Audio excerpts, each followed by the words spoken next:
What is up, retro movie fans? My name is Andrew Jasic, joined alongside Matt Thrash. Thank you all for coming to the Retro Rental Review. Matt Thrash, how are we doing today? Man, we're doing good. We're on episode 2. I think it's going to be a good one. Let's do it. Let's do it indeed. Today we are going to 1986 for the horror cult classic Night of the Creeps, which is just probably one of my absolute all-time favorite movies. And I remember I told you this. Have you ever seen this movie? And you're like, oh, let me go check it out. And you just texted me the whole time talking about all the great one-liners, right? Oh, man, the one-liners were so good. So good. So good. Directed by Fred Decker, starring Charles Gordon, Jason Lively, Tom Atkins, Steve Marshall, and Jill Whitlow. It debuted August 22nd, 1986, and grossed $591,000, which sounds like a lot. I thought you were saying $591. About that. And the majority of it was me, probably. The video store. The video store. That's right. I never saw. First of all, I didn't even think it had a theatrical release, just because it's such a B movie.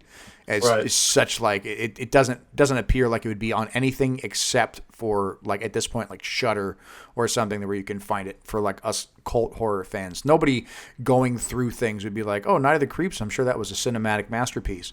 Oh, it's a drive-in movie for sure. Definitely.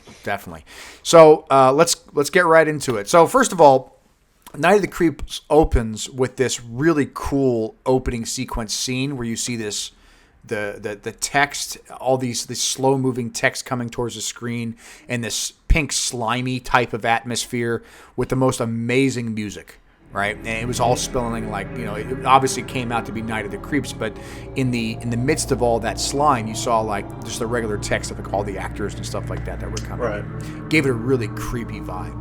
And then you came in opening up to this seemingly a zombie movie, if you ever seen previews of it, and we are inside this capsule that resembles something kind of like out of the Alien movies. Well, you talking about inside the ship? Yeah. Dude, first off, it shows inside the ship, right? And it literally looks like the inside of a microwave toaster, or like a toaster oven.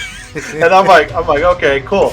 And then the next scene are these fucking like giant mutant babies come running down the hallway, and one of them is holding this canister. And the first thing that I thought of was like, what the fuck is going on? This like mutant baby stole like the last canister of ooze from Shredder or what? and they're running, and these other babies are shooting at him, and he's running away, kind of like Star Wars, like when Princess Leia was getting the planes into R2-D2. That's kind of what it was. Yes. So he shoves the canister into this thing, and it shoots down to Earth, of course, and that's where we go to Earth, and it's like, what, the 1950s? 1950s. So before we delve into the 1950s, I was just so amazed by the phenomenal asses on those aliens. And it didn't appear to have like a separation between the cheeks. So I was like, as a kid, I was just like, where are they shitting from? How does he poop? Yeah, how does he go? That's how they shake hands. Like, ah. But yeah, you get these. You come into 1950s and you set this mood with this couple kissing, and obviously the guy is trying to get lucky and blah blah blah. The movie has an amazing one-liners, and in this scene was one of my favorites from the entire film. She's like, well, which one is the biggest star? Which one is the brightest star? And then fucking the canister comes floating into the scene, and it gets brighter and brighter and brighter, and it flies right over their heads, and this gigantic comet and this fiery explosion right behind them, and it cuts to the guy looking backwards like this, and he turns around the camera and squints his eyes. He's like, I vote for that one. I vote for that one. But dude, so you missed. So between the girl and the cop, when they lock eyes, it's because they used to date. And earlier, you see kind of like a sorority house. Yeah. And you hear this one girl like talking on the phone to her friend. Yes. And she's like, oh my God, that's like dating a cop. That's the worst. Yeah, he has no future. He has no future. Yeah, that's great. If you're a cop in the 50s, you had no future. No future. Imagine that. Unbelievable. Like, you should have been a butcher, you fucking lazy bum, Stopping crime and shit. So anyway, so the car peels off and chases off this thing, and the guy secret of the ooze. A secret of the ooze. Yep, and Shredder is right behind him. They run over Splinter in the process. Splinter makes an appearance later on in the film. They go in park, and the guy's name is Johnny, which is a great name. It's a great 50s name for somebody that's going to go out and be brave and stupid. Park next to the forest, leave his girlfriend in the car as he goes up this little hill towards the forest to find whatever this comet thing is. And in that time that he's gone, this girl turns on the radio and hears this conveniently right on time here's this broadcast of this escaped mental this escaped mental patient that's heading down the road on like route whatever the fuck she was on. Route 66. Route 66. He's been seen heading down the road from Route 66 from the asylum. That's good. Yeah, so she turns on the headlights and like right in front of her is Route 66. Could they have not have seen this when they parked the car? And like 3 miles away is the asylum. Yeah. This is like, oh, look at that. The asylum's right there. Oh, shit. Oh, fuck. we made a mistake. So she like really like, you could tell she's like super scared that obviously she's definitely in the path of this axe murderer. And then looks to the woods where her boyfriend or her date went up, and she's like, Johnny. If you come back, you can feel my breasts. I'll let you fondle my breasts. I mean, that would have been enough for me. Like, okay, you know what? This thing could wait. This movie must have been so much fun to be in. Oh, it was amazing. They must have been cracking up the entire time. Oh, just because it was so ridiculous. And that's the thing about these movies is you have to really appreciate that it didn't. I don't think it really took itself that seriously. It compares to like Evil Dead, or Evil Dead 2 at least, where it was obviously billed as this horror film, but it's not a horror film. It's a horror comedy film. It's supposed to be ridiculous and have these like real stupid stereotypes and stuff. Yes. So she calls out to Johnny, says she's lonely, says, come back and I'll let you squeeze my knockers. And Johnny doesn't hear anything. He's too infatuated with this damn comet thing. Finds the site, sees this tube that's laying on, goes to, like is kind of like stunned by the thing. And as soon as like he really kind of realizes what it is, this slug comes out and goes right into Johnny's mouth. That looks like a fat turd. It looks like a fat turd. These things aren't slugs. They look like logs of shit. Yes. They should have called it Night of the Logs of Shit. Night of the Shit Eaters. Night of the Shit Eaters. And she doesn't know what the hell's going on, so she keeps on calling for Johnny. And then then you get the legs of the axe murderer and like the back of the axe kind of enter in the foreground, which is really cool. And yeah, that music, and this film had amazing music, amazing score of the film. And he steps in. As soon as he steps in, you hear that. On my breast. And then you finally kind of pan up, like she's like in the foreground now in the car, and then he's kind of in the background, raises the axe, and then goes to chop at her, and then of course it cuts to the next scene. But you can tell, like, I hope to God they use like a rubber axe or a foam axe or something, because it looked like he was swinging for the fences on that. And that looked like a real axe. That looked like a real fire axe. It did. It looked like a real axe, and he hit her like he must have like really he gave her a whop. And I would have liked to have seen the outtakes from that. Like, what the fuck, Well, did you ever see her in any other movies after the Night of the Creeps? That's a good point. Snuff films were really popular back then. That's true. So it cuts out to the typical 80s college scene where then we enter in our. And we enter our heroes, Chris and JC, who are Chris.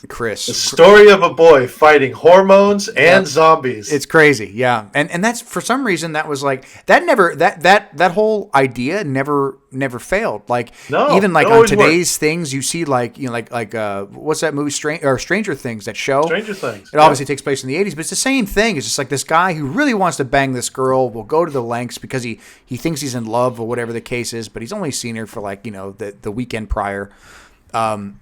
So you get Chris, great hair. Yeah, and you get Chris and JC. They're walking across school, and they see this really hot chick across the quad.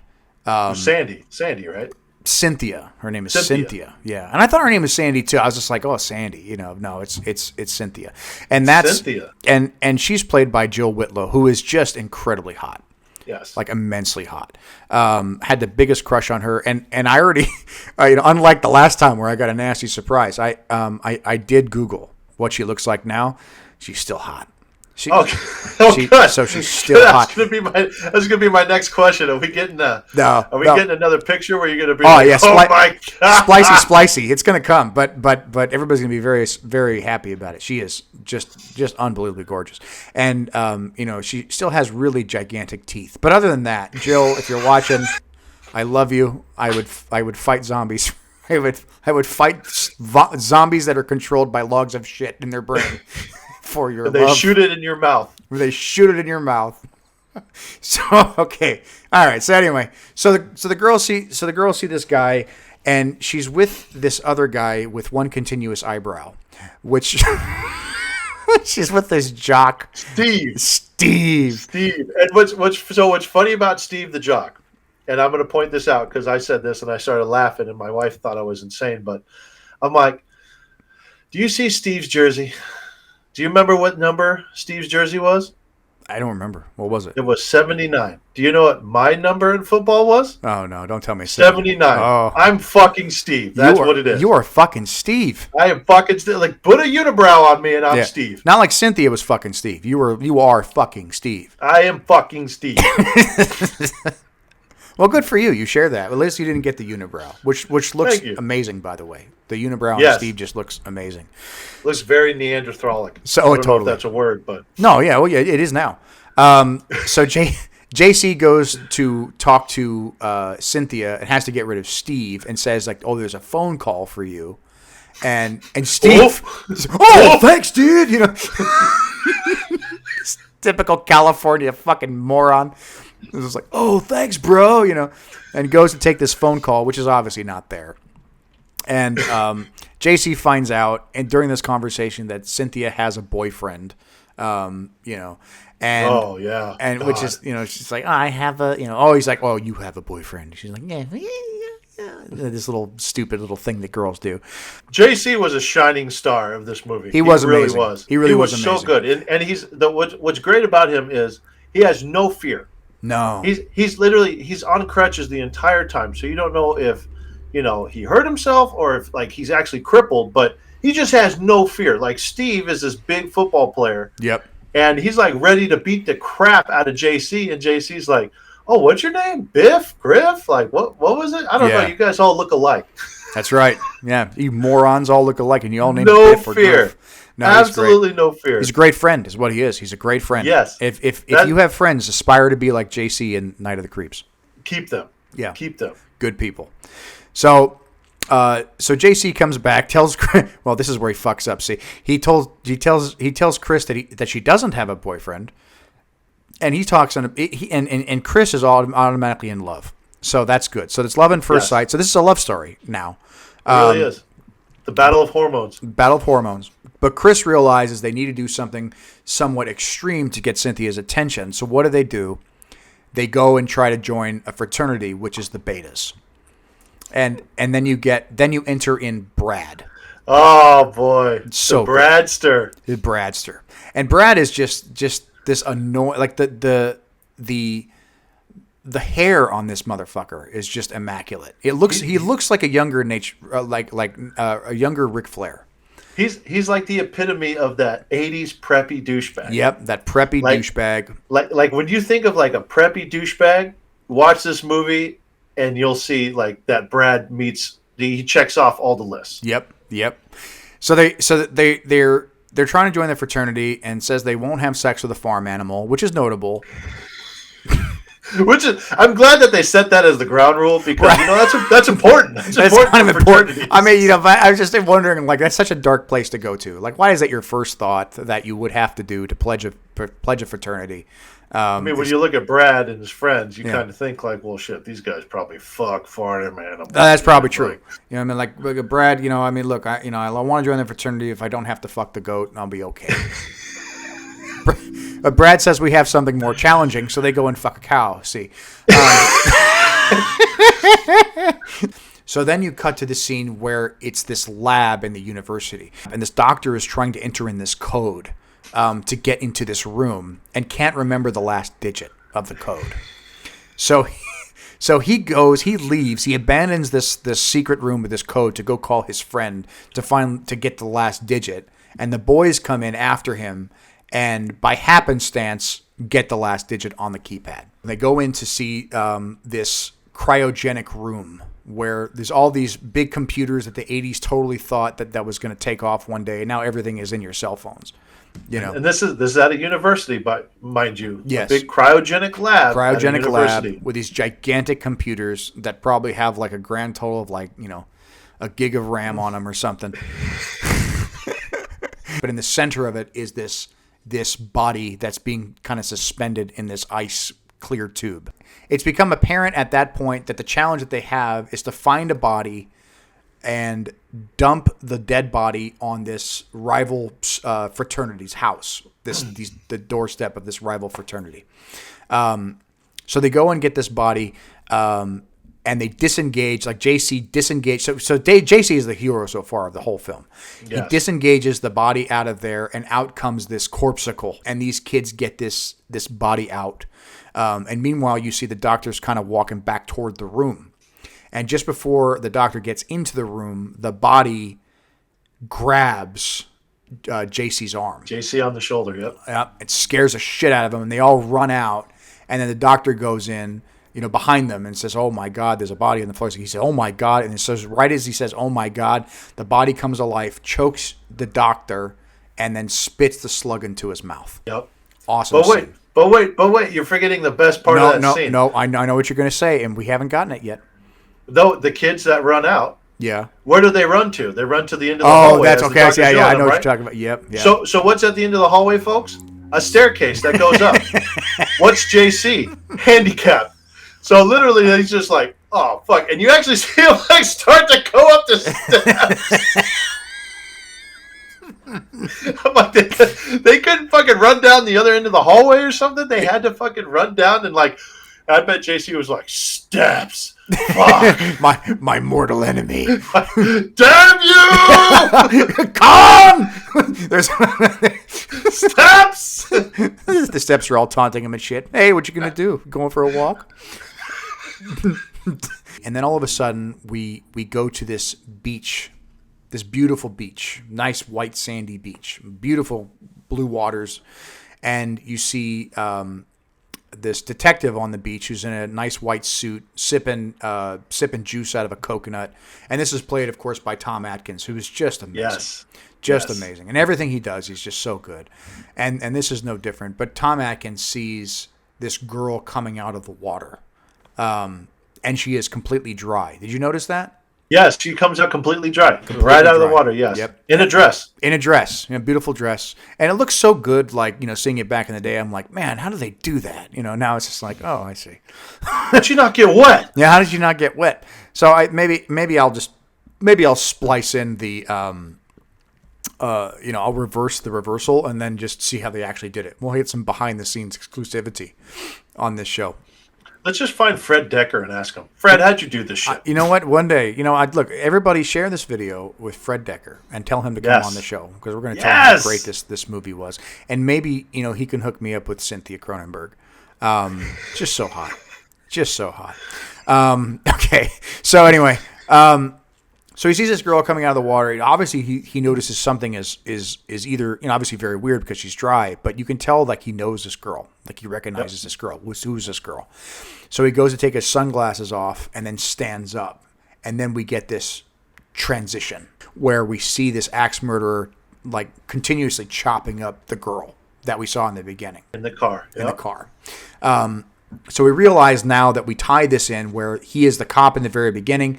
He sees his girlfriend that's getting murdered, or his ex-girlfriend or whatever the case getting murdered, points a gun at this guy and says, freeze. The guy turns around to see him, and then he sees this grotesque-looking dude. Yes. Scary. Fucking scary.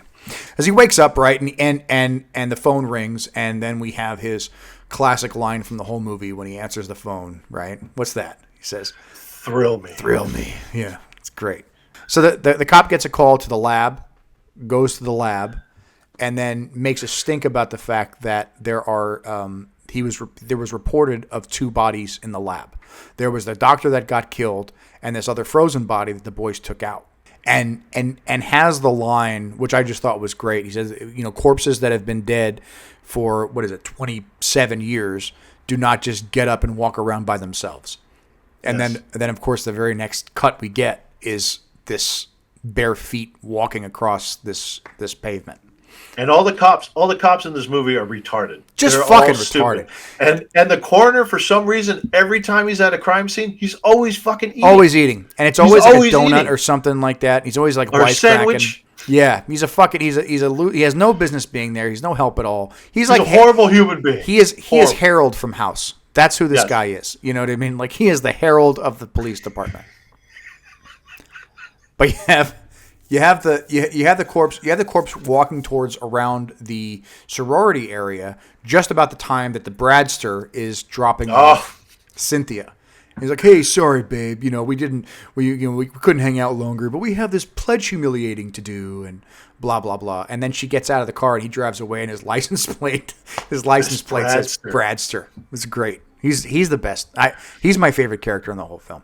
Oh wow! He's just great. Bradster. The Bradster. He's just amazing. He's just such a fucking douchebag. Just such a douche. So then we cut into the Cynthia coming in and she's getting undressed from her uneventful evening date with the Bradster, and this is where the obligatory tit shot comes in. Yep. And it's weird because they had the ability to have her undress because her back was to the camera the entire time up until the point her nipple popped out, and then she's like, "Hey, what's going on here?" What's up? It wouldn't be an 80s horror movie without these. Check out these. So we see Cynthia's nipples. Thank you for that. Thank you, Fred Decker. Yeah, thank you, Fred Decker. And I know, like, he was probably in the back, but like, "Oh, turn around." Turn around for daddy. That's it. Keep it rolling. Anyway, and then we hear this little tiny pebble hit the window. And at the beginning of the film, this guy who this guy, "I vote for that one." That guy, that's how he was getting his girls' attention at the very beginning of the film. He was throwing little pebbles at the window. They did that in the 50s. They threw rocks at each other's houses to show each other their love. It was They really didn't just weird. text. They didn't just text each other to come No, downstairs. it wasn't like They threw pebbles. the "where you at" texts or whatever. No, it was literally like, "I'm gonna throw a rock at your window and hope to God." I hope you're home. And I your hope to mom's God. not up Yeah, that's there. right. You imagine her mom comes out with her floppy titties just out the window. "What are you doing?" Shit. So she hears the rocks hit their window, and here's one of those, again, this 80s thing. Same thing happened in House, where you have to wait for the second whatever action they're doing. You have to wait for the second time. Because she opens the first window and there's nothing there, and then she goes to the second window and then she opens it again and there's nothing there, right? So you're like, okay, well, whatever. But then it cuts back to the window and this motherfucker just kind of comes up into the scene. This dead ass motherfucking Johnny comes into the scene and with a rose, and then he presses his face against the window, which is enough to explode his head. His head, yes, and get all these slugs that popped out. And then the cop goes to Detective Cameron goes to the Delta sorority, Kappa Delta sorority, and sees this house sitting on this lot, right? And he's like, "What is that?" And like some kids are like, "Oh, that's the house mother's cottage," or whatever the case is. Sounds like a Mother Goose place. Yeah. It's just like this really pretty, this like sweet old lady lives there, and that's very important to the film too. But then goes and sees the actual body laying on the Kappa Delta house, which is, and then you get this real this sad. It was Johnny, and then you see this real sad look from Cynthia, like, and then we close that scene and go into the next day, where JC and Chris are walking around, and the betas find them and blame them for the whole fucking thing. Say, "Listen, we told you to get the body, we told you to dump it here, but not this sorority thing. You guys fucked up. You guys, you made a lot of girls freak out and blah blah blah." And then you're not part of the sorority. Yeah. Do you note the difference? So So JC says we didn't even do it and blah, blah, blah. And then Brad kicks his crutch, which is really, it's just such a. Which is a total douche move. Dick bag move from Brad. Yes. Just to kind of solidify what a Dick piece of shit he Brad. is. That's what we should call him. Dick bag Brad. Yep, Dick bag Brad. Okay, so moving forward, it's Dick bag Brad. That's in there. Dick bag Bradster. Dick Bagster. That's what we're gonna Dick Bagster. The Dick Bagster. He kicks the crutch and says, "Oh, don't take it personal." And then Cynthia tells him to fuck off, and I guess that would solidify, like, you know, at least that she's mad at him, and this looming breakup is on the rise. Cynthia says that she believes these guys, and you know, she knows that they didn't do this, and blah blah. But as soon as they start talking, then this other detective comes in and says, "Hey, let me talk to you." So then we go to the police station. And then Detective Cameron is basically questioning them, saying, "Hey, we know you guys did this. This is a pledge prank. You guys did this on purpose," and blah blah blah.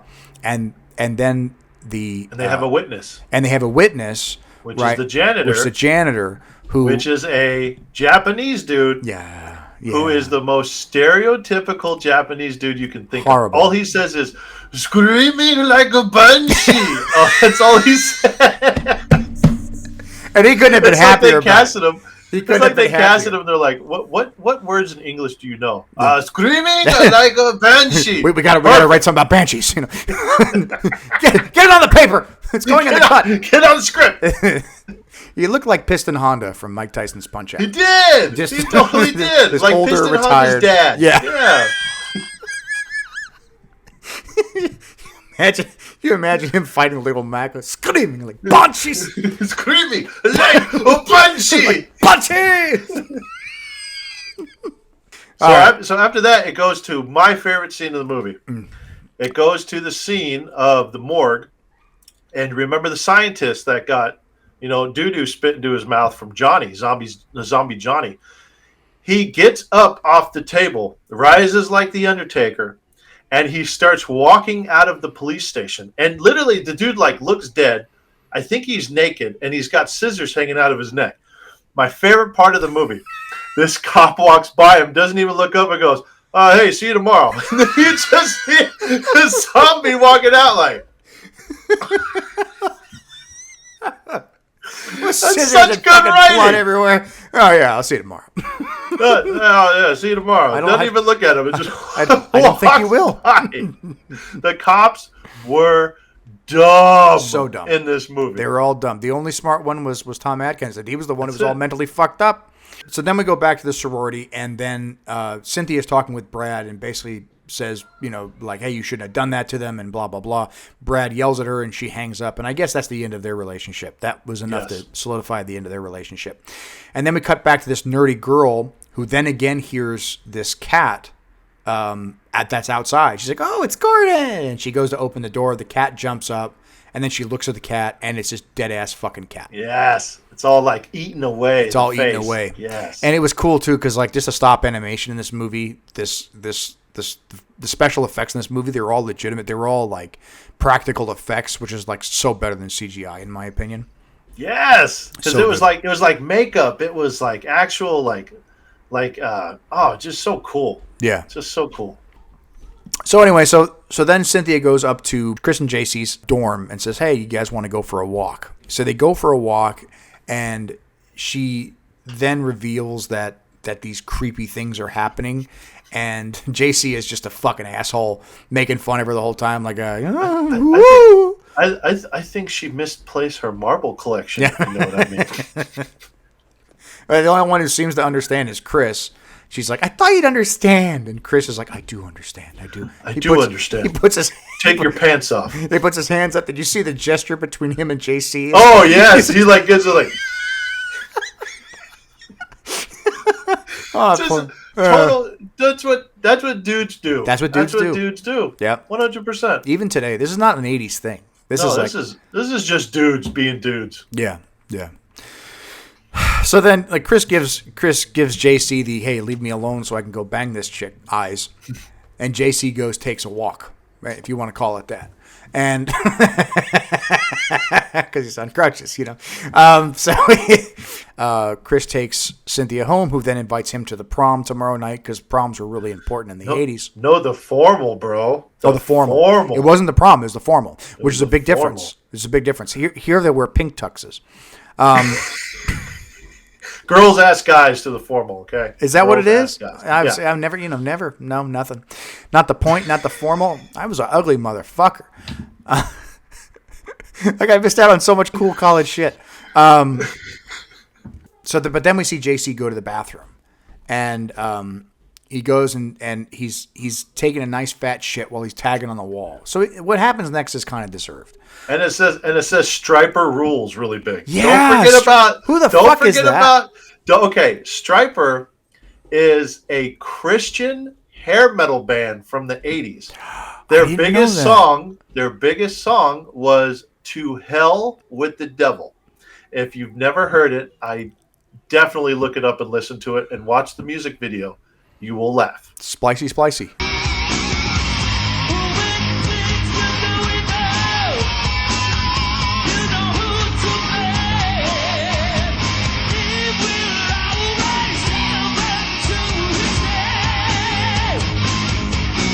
That's good. I had no idea all these years. Striper rules. I was like, oh man, Striper. I asked my mom when I first couple of times I was watching this film. I asked my mom when I was a kid. I was like, what is he writing on the wall? And she said, and for years I thought this was true. She was just fucking with me. She said, "Here I sit, brokenhearted, try to shit, but only farted."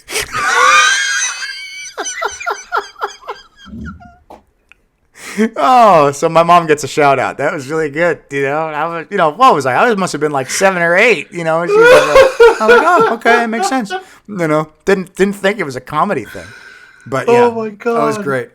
But then JC notices this this commotion outside of the the stall, and he goes and peeks open the door, and there you see the dead janitor. The janitor screaming like banshees. Who got it from the lab assistant? The lab assistant. Yeah, we forgot to mention that. So yeah, right at the end of that scene with the "I'll see you tomorrow." We were too happy about the cop not seeing him tomorrow. But he turns a corner and he spits that. He sees the janitor, and obviously he spit the slug into the janitor's mouth. Spits the steamy poo into his mouth after the janitor says, "Screaming like banshee" for the fourth time. Banshees, and then So you see the janitor laying on the floor, and then JC's all freaked out, and then sees this slug that's kind of like, or these slugs that are kind of around the janitor's body. Who pop out of the head. They'll pop out of the head. Super fucking scary. And so JC's scared, and I always thought this has always bothered me. JC then lifts his pants up, because he's obviously getting ready to make his escape, lifts his pants up and doesn't even think about wiping his ass. I don't care. If I'm facing death, if there's a shotgun to my face, and I was in the middle of a fecal movement, I would make sure to wipe my ass beforehand. That's nice, because you don't want to die with a dirty butthole. You don't. You just don't. You're told as a child to wear clean underwear all the time because you don't want to die with a dirty underwear. I'd rather die with dirty underwear than die with a dirty butthole. Because that's going to be seen. People are going to be like, oh well, it might even put on your tombstone. This guy shit himself big time. They might put that on your headstone and be like, he was a father, a husband, a son, and he had a really dirty butthole. God, was he a good father? God, good guy. Shirt off his back, but man, his asshole. It looked like horrors in there, Just, I need help. He gets this book of matches after he sees this slug kind of running across the floor. Gets this book of matches, has one match in it, lights the match, and puts it on the slug right at the time that it was running across from him. So it's like this nice little pan zoom in of this dead slug that's like melting from this fire, and JC is like, oh yeah, what I mean? Like you get this like motion of like the music even takes a turn where it's like the end of a scene, yes. And then as soon as that happens, you get a close up of this other slug running up his pant leg, and this really close up shot of JC's eyes kind of looking down, which is really freaky. He's just like, fuck, And then he busts through the door, and this motherfucker just falls face first, crawling away. You know, obviously he has nowhere else to go. He can't fucking run. Army crawling is through the bathroom, Yep. which is gross. This is disgusting. So he's, you know, as if the slugs weren't bad enough, his dirty asshole, and now he's got to he's got to crawl through this piss-filled bathroom. This is a horrible way to die. Like, fuck the slugs. You know, everything else is just it's all about bathroom humor. This poor kid. And then sees a slug coming right for him, and then we cut the scene. But then we see the cop that we see Tom Atkins running to Chris after he says goodnight to Sandy, knowing he's going to get 80s Bush tomorrow, and the cop invites him back to his house to have a cocktail. This is totally normal, by the way. This is normal in the 80s. It's okay. If you were a cop in the 80s, you invited a young college boy to come over to your house for a cocktail. Yep, a cocktail. Okay. Yep. And then God knows what else. So they're sitting back drinking, and the cop is talking about, you know, your high school sweethearts. Did you have high school sweethearts? And then you know, Chris says some fucking boring story about some girl he didn't make it, and then you could tell, like, Detective Cameron just isn't interested. He's like, oh yeah, me too. Let me tell you about this story of my high school sweetheart.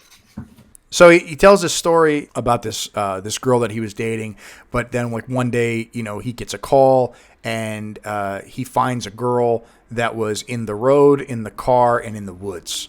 And then he basically says like, yeah, you know, your girlfriend, you broke up. My girlfriend got hacked up by a nutcase with an axe, which is cool, right? How do you beat that? How do you beat that story? You cannot beat that. And then like the Chris is just like, should you be telling me this? Then the cop doesn't give a shit. Is there a reason to this story Yeah. besides you just wanting to admit that you killed somebody? Yeah, he's just, and you know the cop is already like 8 vermouths in. He doesn't give a shit. He's going to continue. You know, he has like 6 fucking pints of Jim Beam in him, and then just lets it all out. But then he does say that he wrapped up the body in a plastic bag and threw it in this vacant lot, which is now no longer a vacant lot. It's the lot that the house mother's cottage is sitting on top of. Yes. Fucking cool. Yes. So you all know what happens next. Yes. Probably the scariest scene in the entire film. You go to the house mother's cottage, and you know it's just sweet old lady sitting there with her dog. The dog starts to bark, hearing all these weird noises, and then the floor starts thumping upward, and then this axe pops up out of the floor. So fucking scary. He gets up on the floor. The house mother's the woman's looking at him. The zombie is looking at her, and then raises the axe, and then all of a sudden we get another cut. Which is really good about this. What this movie does, it cuts a lot and important like scenes where you have to kind of use your imagination to really what happened. But there is probably a half a second where we see the axe connects with her face. Yes, and it's really cool looking because you kind of see her face split. Because you see it. Yes, you see the split. Yes, yeah, it's neat. And then the call comes over the radio to Detective Cameron. Oh, we got this guy. We got him. And then you get this close up. You know, we got this sucker. Get the close up of Detective Cameron, which has another amazing one-liner at this point. What does he say? He says, "Get the 12 gauge out of my car." Yeah, now. Get the 12 gauge out of my car. Yeah, now. So good. As they're chasing this zombie with an axe, right? And you have a cop car in pursuit of a zombie. So how fast does a zombie move, right? Cop car in pursuit. And they chase down this zombie down an alley. And then who comes out with his 12 gauge? Yep. That's right. Detective Cameron, baby. And what's he do, Andy? Detective fucking Cameron. He points a gun at him. He jumps over this shit and fucking comes in like a superhero. You hear the click of the gun. He's just like, freeze! And then the fucking zombie, for whatever reason, listens to him, stops like dead in his fucking tracks, and turns around. And it's creepy. It's fucking creepy. How he looks is creepy. Scary as fuck. Because Detective Cameron like recognizes him. He's like, this is the motherfucker that I killed before. And he says like, I killed you already. Like I already killed you. And then he turns around, and you don't even see his face until like all these cops are now shooting at him. And you see all these holes like getting made into his body. All these lights are now, flying through his body. Yes. And then it zooms out. You see the picture of the zombie, or the full thing of the zombie, the skeleton dude. And this motherfucker, I don't know if you noticed, but this motherfucking zombie creature smiles. He gives a little bit of a smile, and it's fucking scary. It's fucking scary. And then you get that really cool shot. 80s movies used to do this really neat shot with a camera where it would pan in slow it would pan in slow to the foreground, and then pan out really fast from the background. It's really cool effect, and it happened a couple times in this movie. But you get that, and then then Detective Cameron fucking levels him off with the fucking shotgun, and then zombie falls, and all these slugs fly everywhere. Yep. Really cool scene. Scary as shit. Really dig it. And then you're like, oh man, how can they top this scene? And then they do the fucking getting ready for the formal montage where it's nothing but tits and tomfoolery. Yep. It's tits. You know, and that's exactly what I have on my notes. I said the tit montage.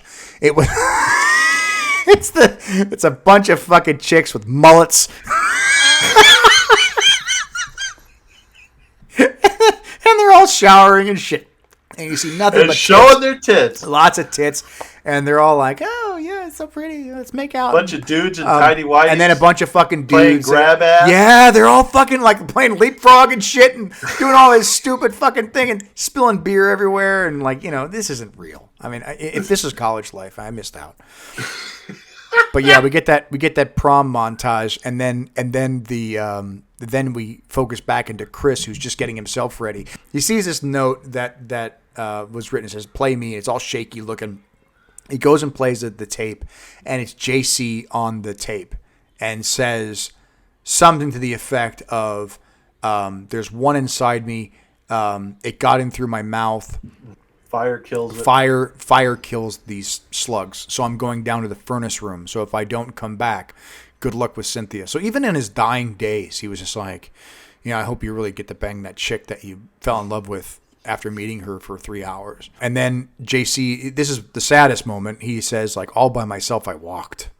Yeah. Yeah. And for the first time ever. For the first time he walked. And which, you know, obviously he's walking because he's dead. You know, he doesn't have a pulse and shit.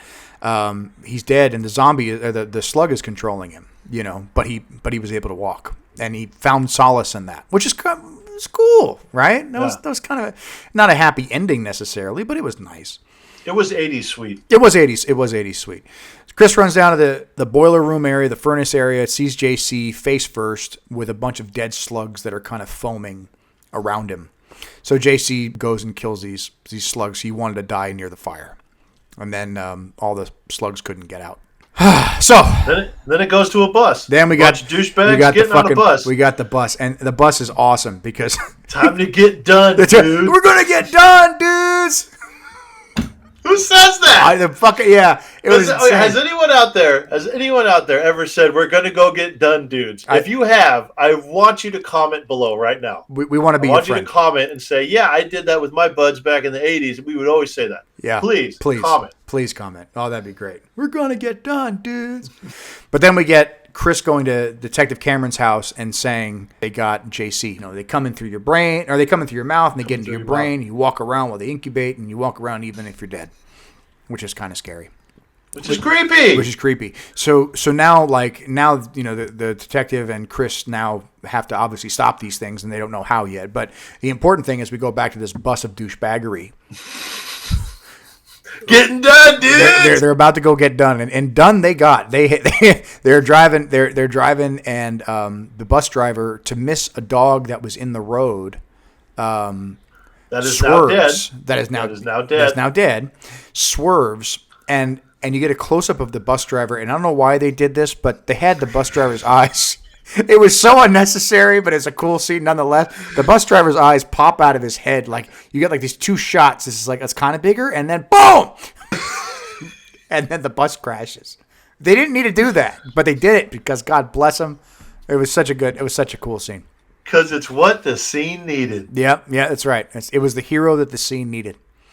So the bus is obviously in bad shape. We go back to Chris and Detective Cameron, who are now in the artillery of the police station, where Detective Cameron is asking for a flamethrower, needs a flamethrower. And the cop is like, "Oh, I need a flamethrower." He's like, "Oh yeah, you know, here you go, no problem." And, "Oh yeah, just give me the form." Yeah, give me the form. And the detective's like, "Oh yeah, I don't have that." And he's like, "Oh well, yeah, I can't give it to you. That could be a problem." And he points a shotgun at him. He's like, "Yeah, that could be a problem." Could be a problem. Yeah. Then we go back to the bus. So the bus is now totally tipped over. There's fucking dead bodies everywhere. And you see the dog going into the bus.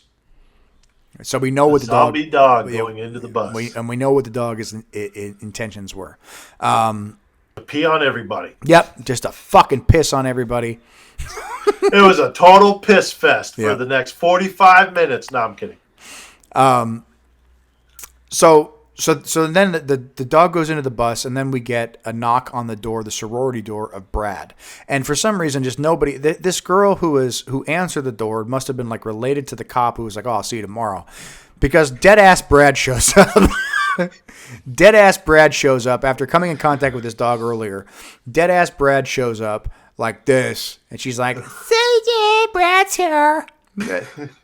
So Cynthia goes out and holds his hand. Yeah, holds his hand on the stairs. Cynthia and Brad are talking on the stairs, and all the while she's saying something really fucking meaningful. And Brad, dead ass Brad, is literally hawking up slugs. The dumbass Cynthia couldn't be the fucking wiser. She's just like, hey, it's bad news. I'm sorry. We're not going to work out, Brad. Yeah, we're not going to work out, Brad. No matter how many times you spit slugs on the floor. You know I hate it when you do that. Then Chris and fucking Detective Cameron show up. Yes. Shoot Brad in the head, and you get this amazing split of Brad's head. And the slugs pop out, and then Chris has the flamethrower and burns the slugs. So he's holding a flamethrower, which comes in handy because now all these dead-ass bus zombies come up. This scene was great. The Basombies. The Basombies. They show up and fucking and Chris is like, fire, do something, and she's just sitting there like she's fucking worthless. This is all her fault in a way. This is all her fucking fault, and she couldn't even lift a finger to help. So he blows up a fucking shotgun. He blows a shotgun to one of the zombies' heads. The head explodes, and then the fucking slugs come out, and Cynthia lights the shit on fire. But there's other zombies that are now breaking into the sorority, going into the sorority, and the detective is now inside the sorority while Cynthia and Chris are outside fending off the zombies out there. And there's the girl whose cat fucking got all fucked up is now become a zombie and is fighting Detective Cameron to pull a gun away from her. He fires a bullet into her head, and then you get this spinning shot of the detective firing all these different zombies, which is really neat. And he fires he kills one zombie. He's just like, it's Miller time. He even thinks he puts a cigarette in his mouth and says, it's Miller time. That was a line back in the 80s. We all appreciate the one-liners. Yep, the one-liners. Just amazing in this damn movie. Chris and Cynthia lock themselves in this shed, and Chris looks at Cynthia and says, real good plan. And then there's zombies everywhere, like breaking in, and like once they kill one, another one breaks in, and then they have a lawnmower that Chris starts, and gives another classic one-liner because to Cynthia Zombie now Steve. is grabbed out of the right. Cynthia's being held by Zombie Steve. By Zombie Steve. Zabeef, and gets away from Zombie Steve as Steve falls on the floor. Chris gets this lawnmower to work, looks at him right dead smack in the camera and says, later, dude. And then you get a shot from inside the lawnmower of it coming towards the face of Zombie Steve, who just looks dumbfounded. He's they should have put a slug for his unibrow. Oh, that'd have been awesome. They missed the opportunity. So now we're coming to the end finally. So we have we notice that there's a bunch of slugs coming into the basement of the house of the sorority and says, "Oh, well, what's in the basement?" And then Cynthia remembers an earlier conversation she had with one of her roommates, which is a biology major, that she was hoarding a bunch of human brains. Because why the fuck not? Something. It was like a project. It was a project where it was a box full of like mason jars of brains that she hid in the basement, and then she realizes what happened, and then you get that whole heroic scene from Chris walking slowly with Cynthia with the shotgun and the flamethrower, like, get out of the house. Get out of the house. now. Get out of the house now. Get out of the house now. Out of the house now. At once. So they go down to the basement and they see Detective Cameron, who's there throwing gasoline on this thing with tape on his mouth. And then you zoom into this pile that Detective Cameron is throwing gasoline on, and it's just this horde this mountain of fucking slugs that are just obviously going after these jars of brains. And then just telling them, hey, get the hell out of here. And then he starts counting down from 20. Oh, my God. It is the slowest countdown ever. Horrible. He says 20, 10 minutes goes by. Yeah. 19, another 10 minutes goes by. I'm like, how long is his countdown? Yeah, he winks at Chris. Chris and Cynthia leave. I don't know why he winks, but he winks at Chris. Chris and Cynthia leave. And then Chris's countdown is significantly faster than Detective Cameron's. 13, 12. Yeah. As if they're totally counting in sync. 19. And then we go back to Detective Cameron. 5. 18. So, they get to 1, and then we get the line from Chris, which says... Oh, he says... Thrill me, detective. Yeah. Boom. Big old house explosion. So the detective sacrificed himself to save the world, I guess, from these evil slug things. And then, in the foreground, in the background, you see the house on fire, and then Chris and Cynthia look at each other. She grabs him by the collar. She's like, "Nice tux." and then they kiss. And here's where we get the two different outcomes, and a lot of people don't know this. So you and me, we saw this respectively on Amazon Prime and Apple TV. When I saw the film originally, it was not the ending that we saw on those platforms. So the ending that we got was right as soon as they started kissing, you get a clip of a dead-ass Detective Cameron who was on fire. All crispified. All fucking crispy and shit. And falls on his face, and then slugs come out. And all these slugs head to this area, which is later revealed to be a cemetery. A spotlight goes into the cemetery and starts searching on the cemetery. We don't know what the spotlight is, but then you enter in the big-ass mothership, this cartoony fucking spaceship. The mutant babies have returned. Yeah, the fucking the ass exposing aliens have come back, and then the film fades to black, and that's the end. Which kind of makes sense in a way, but it's just so fucking campy. Even for this movie, it's so fucking cheesy. It's such a cheesy ending. The other ending was the theatrical release, and that was as soon as Cynthia and Chris start kissing, it pans down, and you still see this dead ass dog that was never killed in the movie. Go up to Cynthia, and Cynthia goes to pet him, and then the dog spits out what appears to be this very elongated slug into the camera, and then it goes to black. So you have these different endings, and honestly, I think the theatrical release was like way better, but it was still cool to see. I liked both endings, and just for different reasons. So that's Night of the Creeps. That's Night of the Creeps, baby. Another one in the pocket. So that was good. Yeah. So I liked it. So first of all, the movie itself is it's a favorite among horror cult lovers who just love this really campy ass horror comedy aspect movies. And you had a lot of those in like the 80s that was just so good. And you don't see movies like that too much. What'd you think of the movie? You know what? Like at first I was watching, I'm like, what the fuck is going on? But it was so great because the one-liners, right? Yeah. You had great characters like JC. You had great characters like Detective Cameron, Tom Atkins, and just the one-liners alone make that movie great. Yeah.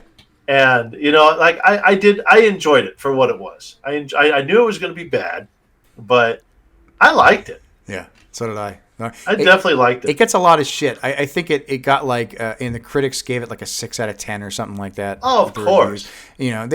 They don't understand what this movie is trying to be. It definitely does not take itself seriously. Well, there you go. Thank you very much for joining me again. I appreciate that. Yeah, no, another fun rental. But I noticed that our first 2 episodes are horror movies. Yep, we got to change it up for the next one.